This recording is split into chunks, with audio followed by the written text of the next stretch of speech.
네, 안녕하세요. 네, 조태계입니다. 네, 저는 2016년부터 지금 10년 정도 잡지 만들고 있고요. 브로드컬리라는 제호로 책을 만들고 있습니다. 브로드컬리는 공간 연구 잡지이고요. 그 공간을 운영하시는 개인분들의 선택들, 개인의 경험에 대해서 많이 여쭙는 인터뷰 형식의 콘텐츠로 담고 있고요. 이 책이 저희가 가장 많이 팔았던 책인데요. 제목이 서울의 3년 이하 퇴사자의 가게들, 퇴사하고 가게 한번 해볼 수 있지 않을까? 라고 생각하는 게 누구나 한 번쯤 상상해보는 일일 텐데, 그걸 실행에 옮기신 분들을 뵙고 실제 본인께서 경험하신 내용들을 담아서 책으로 만든 겁니다. 최근에 발행한 책은 서울을 떠난 3년 이하 이주민의 가게들이라는 제목으로 나왔고요. 이 책은 서울에서 경제활동을 1년 이상 하시다가 내가 가게를 열어야겠다라고 생각을 하시고 서울 이외의 다른 도시로 이동을 하셔가지고 자기 가게를 시작하신 분들을 찾아서 인터뷰했어요. 3년 이하 시리즈 만드는 활동 외에 외주 활동도 하냐 이렇게 물어보시는 분들이 가끔 계신데, 저희가 막 엄청 많이 하지는 못하고요. 저희 팀이 작다 보니까. 이 경우는 그 SHGG라는 게 LG 생활건강에서 내부 프로젝트로 진행했던 파일럿 매거진이고요. LG 생활건강에서 한국 코카콜라 운영하고 계신 거 알고 계신가요? 코카콜라 제품들이 굉장히 다양해요. 그런 여러 가지 제품들을 집에서 좀 칵테일로 만들 수 있는 레시피를 만들어가지고 이걸 잡지 형태로 만들면 고객들이 코카콜라 음료를 좀 더 재밌게 마실 수 있지 않을까 하는 기획으로 이제 만들어졌던 잡지이고, 또 최근에는 이런 프로젝트도 하고 있어요. 밀리의 서재랑 같이 일하고 있는 건데요. 서울 호프 산책이라고 해서 서울에 있는 호프집들 저희 편집부가 다녀보고 리뷰하는 콘텐츠를 밀리의 서재 매주 하나씩 올리는 프로젝트였었고요. 저희가 공간을 다니면서 인터뷰하는 걸 좋게 봐주셔가지고 이어지게 되었고요. 다음으로 편집부가 성수동에 작업실을 운영하고 있는데요. 그 전에는 대략 한 6, 7년 정도 집에서 그냥 거실에서 작업을 했었어요. 저희 편집부 팀원들도 각자 또 사업이 있는 디자이너, 편집자, 포토그래퍼이기 때문에 물리적인 공간에 모일 일은 1년에 3, 4번 정도이면 충분해서 집에서 일을 하다가 사업이 잘 될 때는 괜찮거든요. 되게 효율적이어 보이고, 사업이 안 되는 기간에는 집에서 일을 하니까 안 좋더라고요. 두 번째로는 조금씩 어떤 기업의 담당자께서 미팅을 요청하시거나 했을 때 카페에서 만나는 건 좀 한계가 있다고 느껴가지고 작업실을 구해야겠다고 생각을 했고, 구하는 과정에서 이제 작은 개인 작업실을 하는 것보단 여러 명이 공유하면 자원을 같이 쓸 수 있으니까 조금 더 규모의 경지를 이을 수 있겠다 싶어가지고 지금 9명 같이 일할 수 있는 공간을 만들었습니다. 이렇게 생겼어요. 성수동 그 뚝섬역 인근에 있고요. 이 공유 작업실 하니까 물리적으로도 이제 훨씬 쾌적하게 일을 할 수 있고, 이런 식으로 워크숍도 많이 할 수 있어요. 저는 출판사나 잡지사에서 경력을 쌓고 시작했던 건 아니었고, 전공은 공대에서 산업공학이라는 전공을 했는데, 이거는 수학이랑 컴퓨터 과목을 공부하는 학과고요. 취업은 인턴을 주로 금융업계, 투자업계에서 많이 했었는데, 벤처캐피탈에서도 잠깐 인턴을 했고, 기업체를 인수합병하는 그런 회사에서도 했습니다. 일을. 제가 관심 있었던 거는 저런 투자회사에서 하는 일이 결국은 자기 사업을 하시는 분들께서 어떤 결정을 내리는지, 그리고 그 결정을 어떻게 시행착오 과정 속에서 어떤 점을 반성하고 있고 어떤 점을 더 노력하고 있고 앞으로 미래를 어떻게 그려내고 있는지, 이런 부분들을 공부하는 직업이 저런 일들이라고 생각을 해서 저런 업종에서 커리어를 쌓고 싶어 했었고, 그래서 취업은 그 미래에셋증권 리서치센터에 이제 신입사원으로 입사를 했었고요. 어떤 사업하고 계신지, 어느 나라에 돈을 벌고 계신지, 앞으로는 어떤 계획이 있으신지, 이런 걸 조사해서 보고서로 내고 투자를 하고 싶은 분들이 읽어보실 수 있게끔 자료를 만드는 일인데, 지금 제가 하고 있는 자기 공간 운영하시는 분들의 사업을 소개하는 일이랑 저는 직접적으로 연결이 된다고 생각을 해서 같은 업종에서 일을 하고 있다고 그렇게 생각을 해보고 있습니다. 일을 하다가 갑자기 콘텐츠로 뛰어넘은 어떤 이유가 있었나요? 현실적으로 봤을 때 그쪽 업계의 어떤 수익 연봉이 꽤 높다고 생각하잖아요. 저는 제가 책을 만들면은 되게 잘 팔릴 줄 알았어요. 무라카미 하루키님 그 판매 부수에 예를 들면 10%가 인세라고 해서 그럼 12,000원이면 1,200원에 이걸 곱하면 부자인데? 라고 생각을 하고 시작했기 때문에 뭐 금액이나 이런 부분에서 뭔가를 포기하고 시작한 건 아니었고 오히려 저는 야심을 가지고 시작한 건데 전혀 반대로 비춰지는 부분이 아이러니하고 어쩌면 다행인 부분이기도 하다. 네. 근데 그 유독 공간에 관심이 많으신 이유도 궁금하고 공간이라는 매개체가 특정 사람들의 삶의 어떤 부분을 담을 수 있다고 생각하시는지 궁금해요. 자기 가게 운영하시는 분들을 제가 되게 동경했던 것 같아요. 우리가 세상을 살면서 내 멋대로 꾸며볼 수 있는 그 공간이 사실 잘 없잖아요. 가게 하고 계신 분들을 보면 자기 돈으로 공간을 뭐 10평이든 뭐 100평이든 책임을 지고 자기가 꾸미고 싶은 방식으로 꾸며서 손님들을 가리지 않고 받으시잖아요. 저는 그게 되게 멋있어 보인다고 생각했던 것 같아요. 공간 운영이라는 걸 선택한다는 거는 되게 많은 책임을 수반하는 결정이라고 생각하는데요. 대부분은 밝은 얼굴로 맞아주시잖아요. 그런 모습들이 한 사람의 시민으로서 감사하다고 느껴지고 그런 모습들이 담겨있는 공간이라는 곳이 저는 항상 관심이 있었던 것 같아요. 그러면은 또 궁금해지는 게 뭐 퇴계님이 관심을 갖는 공간의 특징이 궁금하고 어떤 정보 없이 막 돌아다니다가 여기저기 들어가 보고 하잖아요. 그렇게 방랑자 같이 다니면서 어떻게 그런 공간을 이렇게 좀 찾고 들어가는지 또 궁금해요.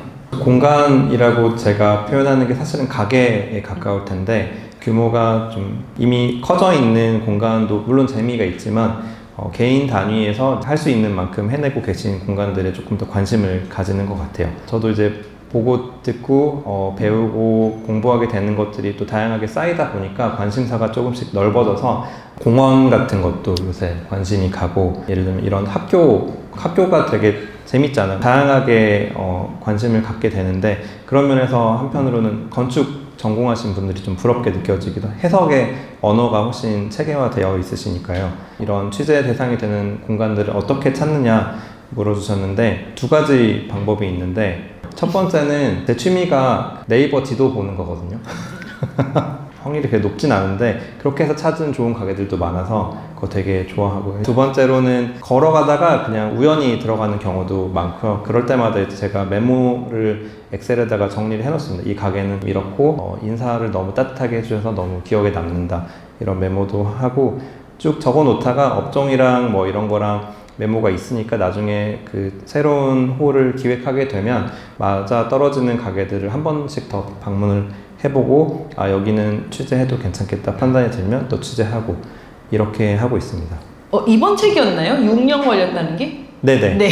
그래서 공간을 찾는 데만 이제 5년이 걸리고 2,000곳의 공간을 가보고 그 중에 100곳을 걸러서 그 중에 6개 인터뷰를 하셨는데 무엇을 찾기 위해서 그렇게 하시는지 그래서 거기서 나온 이 6개의 가게들은 어떻게 뽑혔는지가 궁금해요. 2,000곳을 5년 정도 다녔던 건 맞고요. 실제로 서울에서 경제활동을 하시다가 이동하셔서 그 다른 도시에서 가게 하시는 분들을 100개 정도의 케이스를 실제 찾았고요. 아마 절반 정도는 카페일 것 같아요. 다른 업종들을 좀 찾아보고 싶어서 또 시간이 좀 필요했고 이제 독자분들 피드백을 이제 받았던 내용 중에 내용이 너무 좋고 공부가 되는데 다만 나는 기혼이고 자녀가 있어서 내 상황에 적용해보기는 어려운 인터뷰인 것 같다. 그래서 이번에는 그런 어떤 개인의 삶의 영역에서도 좀 다양성을 포함시켜보고 싶다 해가지고 근데 이게 뭐 5년 동안 가게만 다닌 건 아니고 그 사이에 뭐 이런저런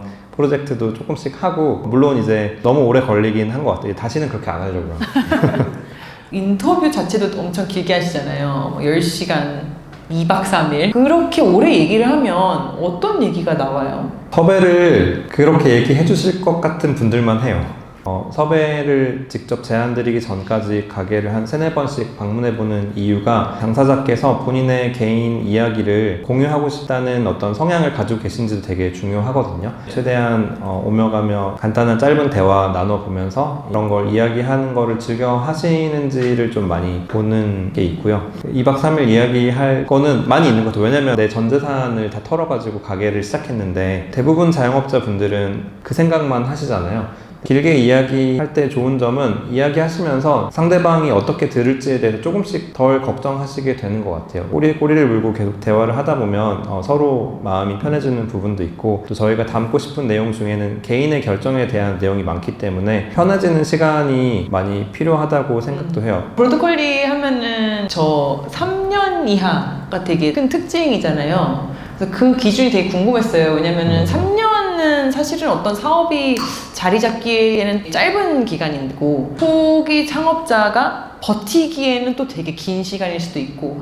되게 불안한 어떤 시간이라고 생각하는데, 왜 그렇게 포맷을 만드셨는지. 자기 공간을 시작하는 것에 대해서 사람들이 너무 응원만 하는 분위기가 개인적으로는 아쉽다고 느꼈던 것 같아요. 그게 시작했다는 것만으로 조명받는 게 잘못된 시작을 하게 될 수 있는 자료가 될 수도 있다고 생각하고, 자영업이 어떤 노력을 필요로 하고 어떤 노력의 결과를 우리가 소비자로서 소비하게 되는 건지 좀 소개할 수 있는 내용이면 좋겠다고 생각해서, 가게를 시작하고 이제 처음엔 당연히 고생을 많이 하시잖아요. 그런 부분들을 좀 충실하게 담는 기획의 콘텐츠가 있으면 좋겠다 생각해서 3년 이하로 시작을 했고, 여태 다룰 만한 내용들이 많다고 생각해서 계속 아직까지 3년 이하로 하고 있습니다. 3년만 버텨라는 말이 사실 직장 안에도 있잖아요. 네. 3년은 해봐야지. 브로드콜리는 지금 몇 년 됐죠?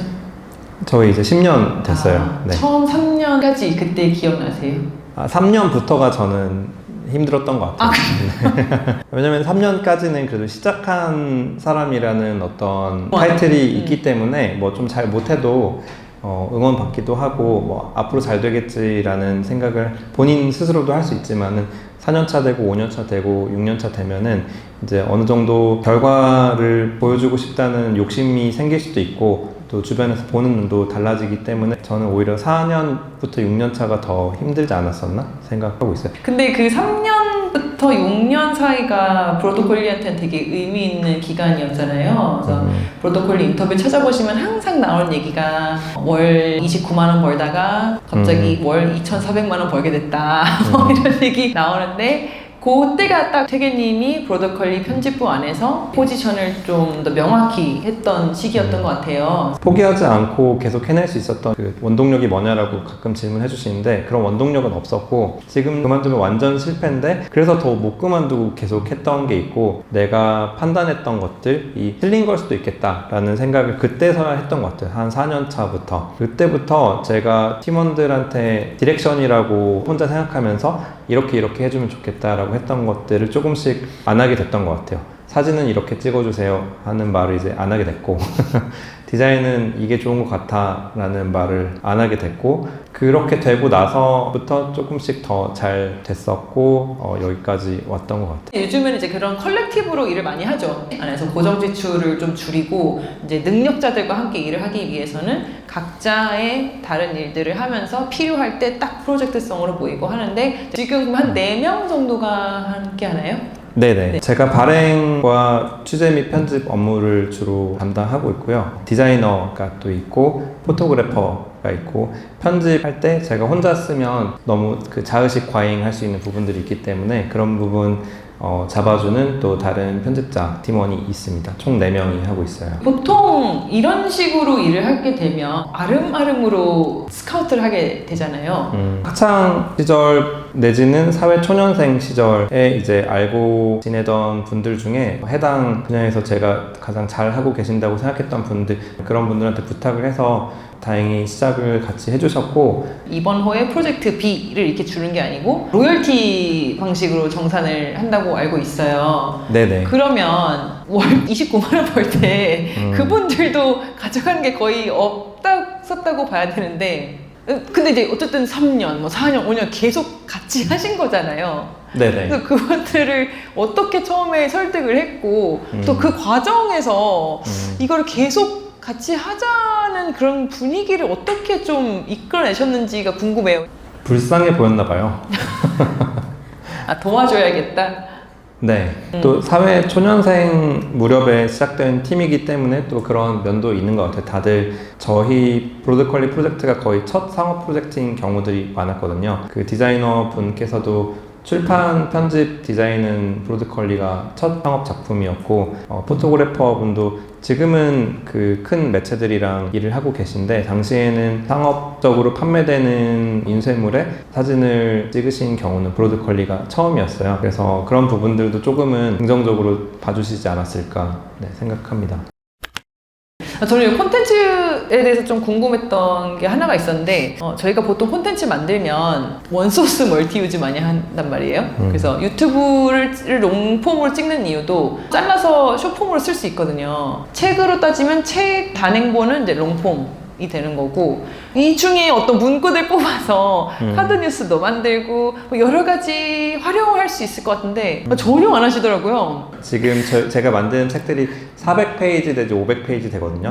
그 하나의 인터뷰가 대략 40페이지에서 길면 70페이지까지 되는데 이게 너무 맥락이 길게 담겨 있는 내용들이라서 한 부분만 잘라서 이제 유통이 되다 보면 좀 오해를 살 수가 있는 것 같아요. 그렇죠. 그 인터뷰 해주신 분들 진짜 자기 삶을 다 이제 오픈해 주셔가지고 한 내용이라서 조심스러운 면도 있고 그래서 지금 계획하고 있는 거는 훨씬 짧은 포맷의 콘텐츠를 좀 생산할 수 있으면 좋겠다 해서 지금 고민하고 있고요.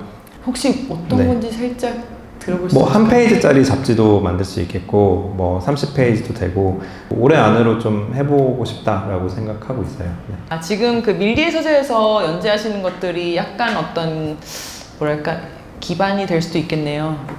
그래서 시도해 본 측면도 있어요. 밀리의 서재는 매주 한 편씩 3,000자 내지 5,000자 되는 글을 발행을 하는 프로젝트였는데 그렇게 해본 적이 없었거든요. 이번에 시도해봤고 되게 공부 많이 하고 있습니다. 그 되게 어려운 시간을 어쨌든 버텨서 독립 출판도 버젓한 비즈니스가 될 수 있다라는 거를 보여주는 것 같아요. 10년 이렇게 살아보니 어땠다? 라고 할 수 있다면? 처음에 일을 시작할 때 되게 계획이 많았거든요. 계속 배우는 거는 1년 하고 있을 때 제가 가지고 있는 어떤 경험들이랑 3년 했을 때, 5년 했을 때 가지고 있는 경험들이 계속 달라지다 보니까 그에 따라서 제가 하고 싶은 일도 자연스럽게 변화가 되고 계획도 그에 따라서 수정이 되는 것 같고요. 근데 그거를 처음에는 좀 받아들일 생각을 안 했던 것 같아요. 지금은 일단 해보고 나서 다시 판단하고 하는 과정을 계속 하는 게 좋은 것 같다. 그 생각을 많이 하는 것 같아요. 계획을 너무 자세히 길게 세우지 마시고 좀 더 유연해지신 거네요. 네, 뭐 포맷도 변하고 콘텐츠의 내용도 사람들이 원하는 게 달라지고 하니까 제가 혼자 10년 계획 세웠다고 해 10년 뒤에도 그 독자분들이 이런 내용을 좋아해 줄 수 있을 거라는 확신은 가지기 어려운 것 같고 이제는 그런 생각이 좀 달라진 것 같습니다, 확실히. 네.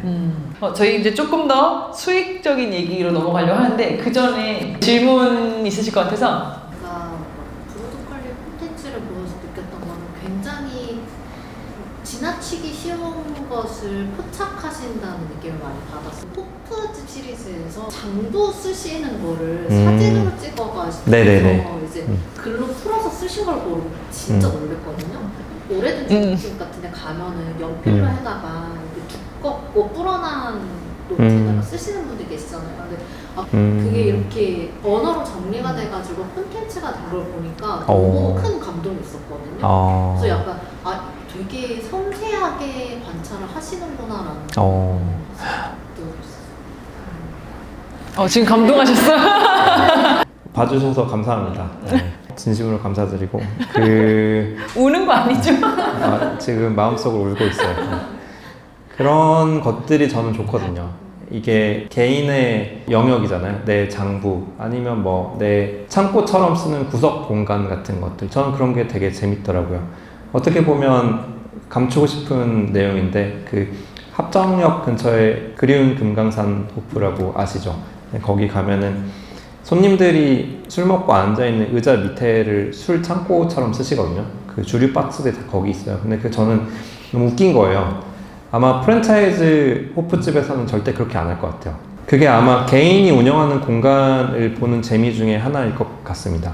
제가 안 그래도 수익 파이프라인 얘기를 좀 나눠보고 싶었는데 당연히 책 이제 브로드컬리 하시지만 매주 프로젝트도 하시고 초록집도 운영하시고 여러 가지 뭐 밀리의 서재라든지 하시는데 그 비중이 일단 궁금해요. 그 비중은 계속 유지되지 않는 것 같아요. 물론 이제 전체적으로 보면은 책 판매 비중이 제일 높겠고요. 책이 신간이 나오고 잘 팔리는 호가 나오면은 그게 훨씬 높아지기도 하고 또 어떤 프로젝트가 큰 규모로 들어올 때도 있거든요. 그 작업실 운영하는 거는 저희가 9명 일하고 있는데 예를 들면 한 달에 뭐 39만 원 뭐 이런 식으로 금액을 말하면 이 분위기에 맞나요? 뭐 완전 네. 맞죠. 그런 식으로 해주시는데 뭐 그게 뭐 막 큰 수익이 되는 건 아니고 왜냐면 저도 그 매월 나가는 비용들이 있으니까 네. 책은 다 팔리면 또 다시 뽑을 수 있고 그 계속 생산해서 계속 판매할 수 있는 상품의 형태이니까 책이 저는 또 가능성이 높은 부분이라고 생각해요. 네. 일종의 리밋이 없는 거고요. 그렇죠. 네네네. 그리고 브로드컬리의 콘텐츠 자체가 어떤 타임리스한 성격이 커서 이게 쌓이면 쌓일수록 점점 파이가 커지는 것 같아요. 그 어디서 제일 많이 팔려요?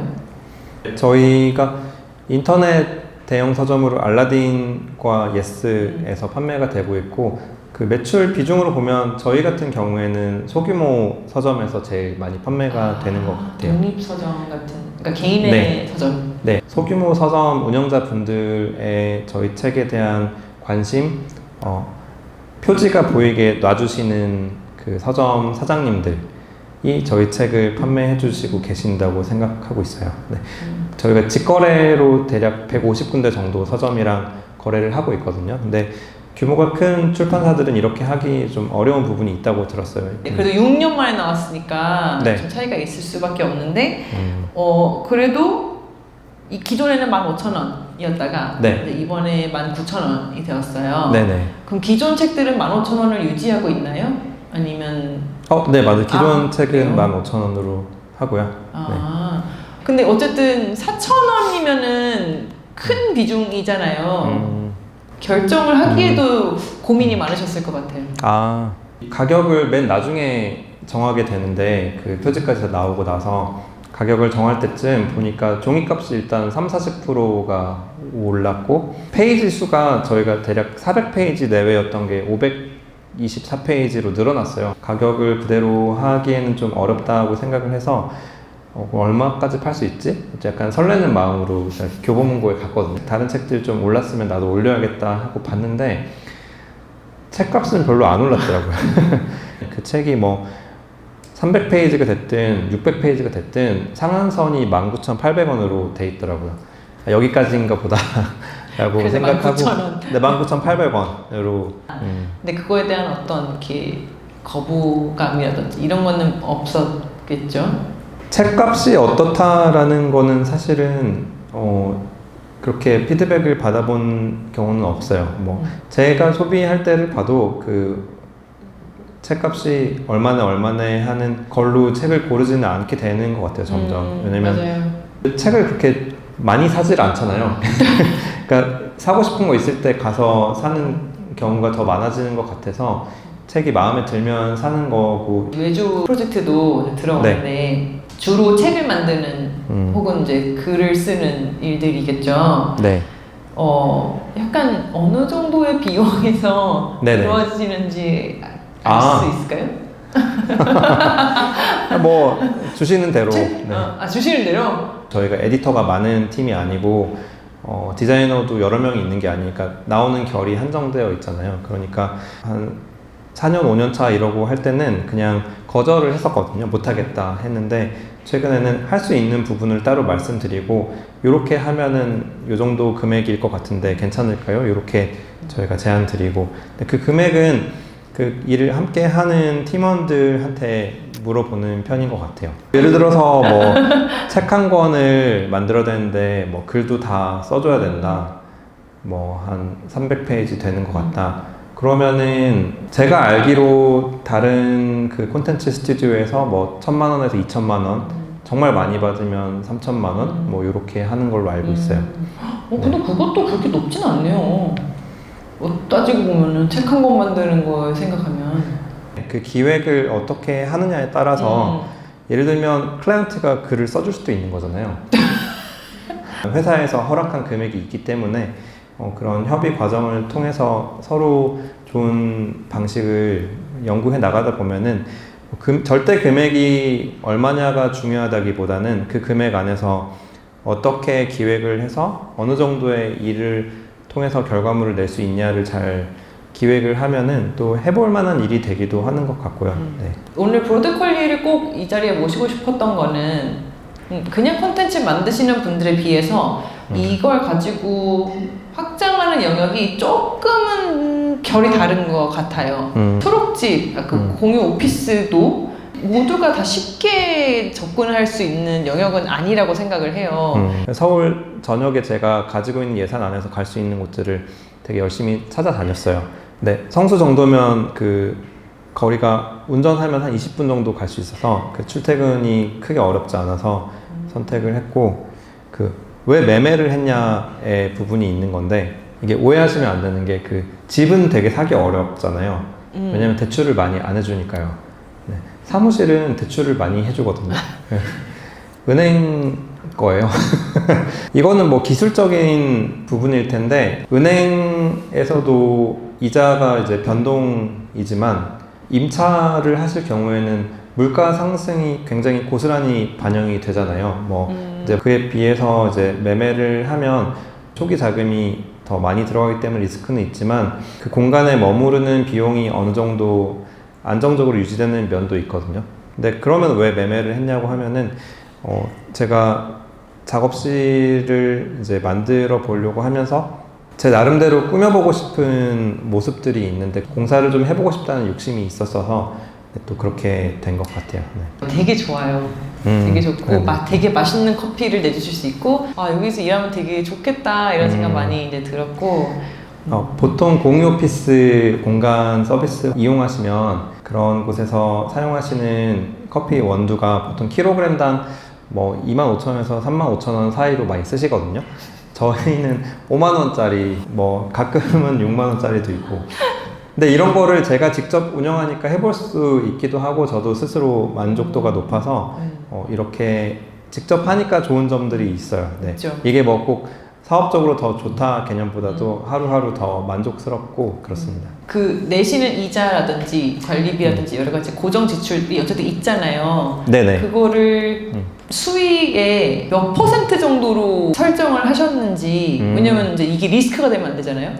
네, 그게 궁금해요. 초록집이라고 제가 이름 붙인 작업실에서 수익이 따로 남지는 않아요. 그 이자를 감당할 수 있는 선에서 그 다른 분들이랑 같이 나눠서 내고 있는 개념일 것 같고, 제가 임차로 작업실을 써도 매월 금액이 나가는 거잖아요. 그거랑 비슷한 개념이라고 생각하면 될 것 같아요. 뭐 다만 이제 뭐 정말 뭐 하늘에 기도해 보기로는 제가 이사하고 싶을 때쯤 뭐 가격이 올랐다. 아유, 그럼요. 네. 그러면 좋을 텐데. 그게 또 부동산의 네. 맛인데. 네, 뭐 매매이든 임차이든 이건 선택인 것 같은데, 이게 생각보다 제가 계속 이렇게 말씀드리는 게 임차를 해서 공간을 사용하시는 많은 분들 가운데 사정을 따지고 보면 매매도 가능한 분들이 많거든요. 왜냐면 대출이 되게 많이 나올 수 있거든요. 실제로 사업을 영위하고 있고 그 사업을 위해서 내가 공간적으로 자원이 필요하다 했을 때는 그거는 그 일자리를 창출하는 사업 활동이잖아요. 나라에서도 장려하는 부분이고 은행에서도 더 반겨주는 대출이라고 알고 있어요. 근데 월세가 유리한 경우는 좀 내가 정말 번화가의 목 좋은 1층에서 하고 싶다. 그러면은 매매는 훨씬 비싸거든요. 그런 경우는 좀 어렵고, 내가 뭐 조금 이면도로에 좀 구석진 곳이지만 내 나름대로 홍보 활동을 통해서 뭔가 해볼 수 있을 것 같다. 그러면은 임차의 경우나 임대의 경우가 큰 차이가 없는 경우들도 많이 있어요. 네. 서울도 서울이지만 전국의 지역들을 많이 돌아보셨잖아요. 서울과 지역의 삶에서 가장 큰 차이라고 느끼는 점이 무엇이고, 그럼에도 태계님이 계속 서울을 이제 선택하시는 어떤 이유가 있다면 뭘까요? 제가 가장 많이 느꼈던 거는 주거에 있어서든 사업 활동에 있어서든 같은 형태의 공간에서 살고 같은 형태의 공간에서 일을 한다고 했을 때 그 비용 차이가 생각보다 더 크다. 주거 비용은 더 큰 것 같고요. 도시마다 다를 텐데 서울에서 나고 자란 분 입장에서는 약간 터무니없는 가격일 수도 있어요. 어느 도시에서 하느냐를 조금 더 넓게 상상해 볼 수 있으면 내가 가지고 있는 자원으로 내 형편에 더 유리한 사업을 해보실 수 있지 않을까? 그런 생각을 되게 많이 했었어요. 그러면 나는 왜 서울에 있냐라고 돌아보면은 꼭 서울에 있을 필요도 없고 꼭 어디에 있을 필요도 없고 지금은 서울에 있는 것 같아요. 언제든 다른 데로 갈 수도 있을 것 같고요. 네. 서울에 사는 게 힘들긴 한데 아직 뭐 쫓겨나진 않았잖아요.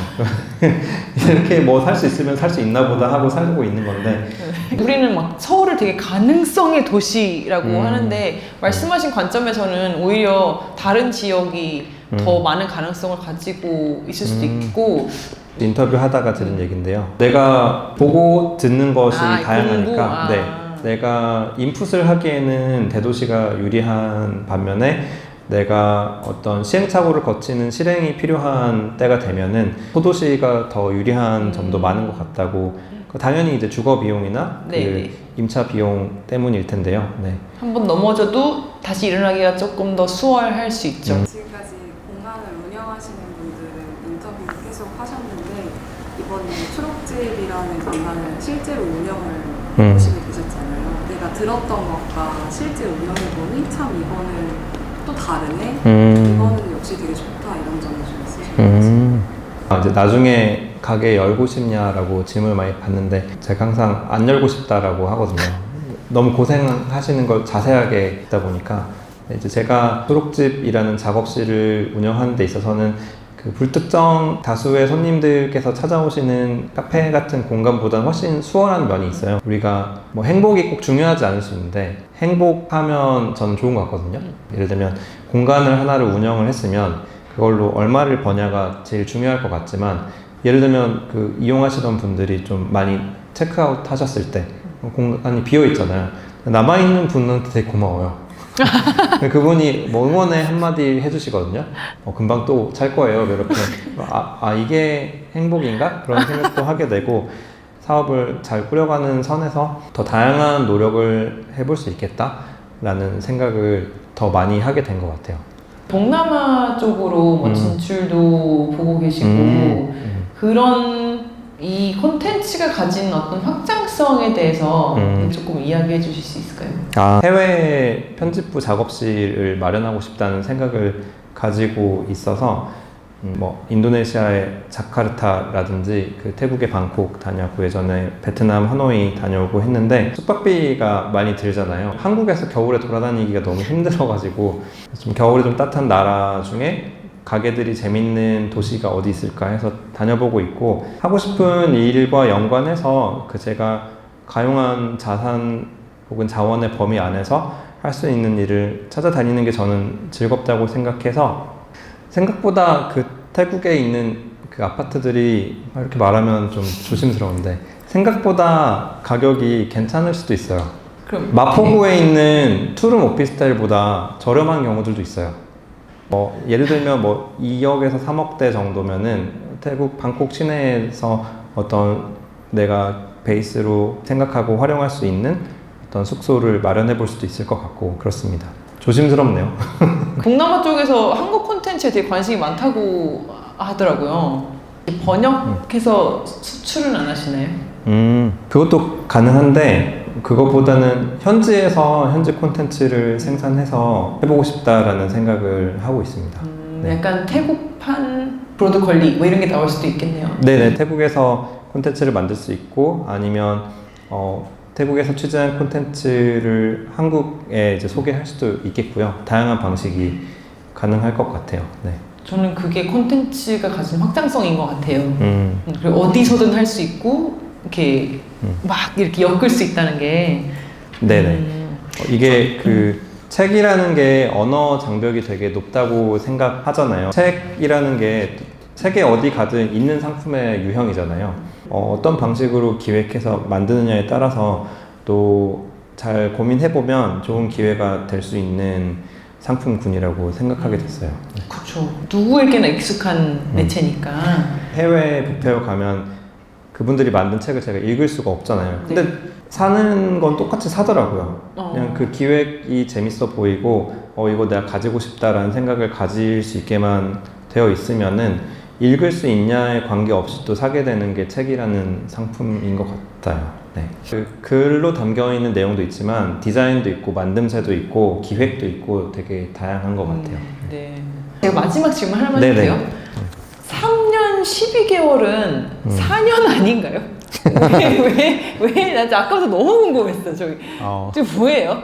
정확히는 3년 11.9개월 뭐 이런 느낌일 것 같아요. 네. 만으로 아직 네. 만 4년 차가 안 됐다? 네네, 그렇죠, 와, 그렇죠. 진짜 네. 알겠습니다. 섬세함의 끝. 알겠습니다. 저거 이제 제가 거짓말 하기 싫어가지고 궁금증이 풀렸어요. 네. 네네. 네. 그러면은 공식적인 이야기는 여기까지 하도록 하겠습니다. 오늘 너무너무 감사합니다. 네, 감사합니다.